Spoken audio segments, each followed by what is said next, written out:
কেন্দ্রীয় বাজেটের বিরুদ্ধে শনিবার আন্দোলনে সামিল হল সিপিএম পশ্চিম ত্রিপুরা জেলা কমিটি। শনিবার দুপুরে ভানু ঘোষ স্মৃতি ভবনের সামনে থেকে সিপিএম কর্মী সমর্থকরা এ বিক্ষোভ মিছিল সংগঠিত করে।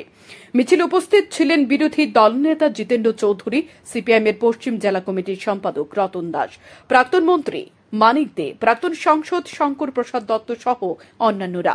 সরকারের বিরুদ্ধে তীব্র সমালোচনা করে সিপিএম পশ্চিম ত্রিপুরা জেলা কমিটির সম্পাদক রতন দাস জানান, কেন্দ্রীয় সরকার সম্প্রতি যে বাজেট পেশ করেছে সেটা দেশের কর্পোরেটরদের আরও সম্পদশালী করার বাজেট।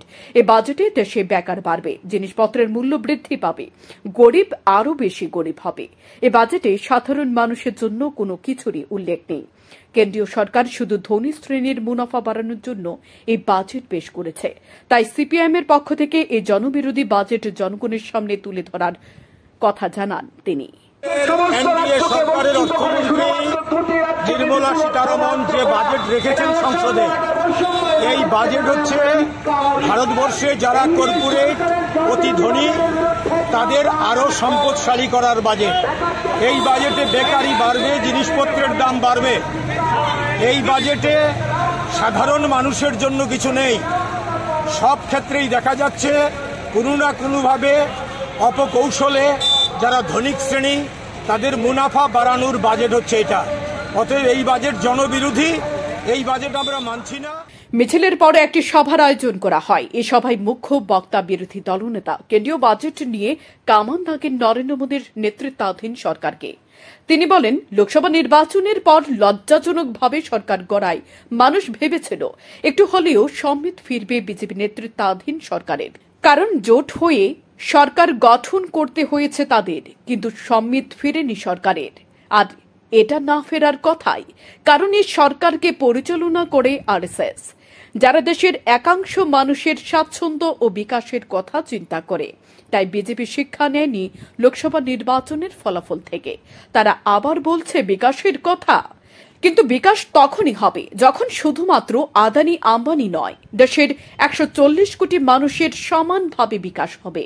বিরোধী দলনেতা আরও বলেন, 2014 সালে সরকার গঠনের আগে নরেন্দ্র মোদীর মানুষকে বলেছিল স্বামীনাথন কমিশন দেশের কৃষকদের জন্য তিনি কার্যকর করবেন, কিন্তু দেখা গেছে গত 10 বছরেও সে স্বামীনাথন কমিশন কার্যকর করেনি সরকার। ফলে কৃষকদের দাবি দাওয়া পূরণ না হওয়ায় এটি কৃষক বিরোধী বাজেট। অপরদিকে দেশের বিগত বাজেটে রেগার মজুরির জন্য 1 লক্ষ কোটি টাকার বরাদ্দ করা হয়েছিল, কিন্তু এবার দেখা গেছে তা কমিয়ে 86,000 কোটি টাকা করা হয়েছে। উপরন্তু বিগত অর্থ বছরে বকেয়া মজুরি রয়ে গেছে। তারপরে বাজেটের অর্থ, তারপর এই 86,000 কোটি টাকা থেকে কতটা শ্রমিকদের কাছে পৌঁছাবে সেটাই বড় প্রশ্ন। তিনি আরও বলেন, রেল দুর্ঘটনা বৃদ্ধি পাওয়ার পেছনে মূলত কারণ হল সবচেয়ে বেশি কর্মী সংকট তৈরি হয়ে আছে রেল মন্ত্রকে। সরকার রেল মন্ত্রকে কর্মী নিয়োগের কোনো উদ্যোগ গ্রহণ করছে না। নরেন্দ্র মোদী সরকারকে তিনি কাঠগড়ায় দাঁড় করিয়ে আরও বলেন, 2014 সালের আগে রেলের জন্য পৃথক বাজেট ছিল, যা বর্তমানে বন্ধ হয়ে গেছে দেশে, যার কারণে রেল পরিষেবা দেওয়ার জন্য কোনো সংস্কারও হচ্ছে না। এভাবে তীব্র সমালোচনা করেন বিরোধী দলনেতা জিতেন্দ্র চৌধুরী। যে সমস্ত কারণগুলোতে তারা প্রত্যাখ্যাত হয়েছে,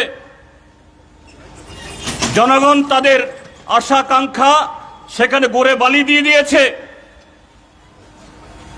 তা একটু শুধরাবেন।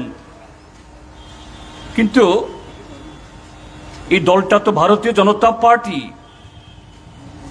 এই দলকে চালায় আরএসএস।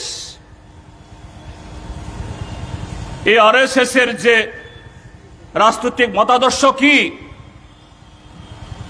আরএসএস এর রাজনৈতিক মতাদর্শ এই দেশের অল্প সংখ্যক তথাকথিত উচ্চ বর্ণের লোক, তার মানে সমাজে আমরা যেভাবে উচ্চ বর্ণ ইত্যাদি আছে আমরা সেভাবে বলি না। তথাকথিত তাদের যারা হিন্দুত্ববাদী রাজনীতিকে যারা বিশ্বাস করে, তাদের বিকাশ, তাদের সমৃদ্ধি, তাদের স্বাচ্ছন্দ্য ছাড়া আরএসএস কিছু ভাবে না। কাজে আরএসএস পরিচালিত এই ভারতীয় জনতা পার্টিও শত বিপর্যয় হলেও এ থেকে তারা শিক্ষা নিতে পারে না, তাই হয়েছে। আয়োজিত সভায় এদিন কর্মী সমর্থকদের উপস্থিতি ছিল বেশ লক্ষণীয়। সান্দন টিভি।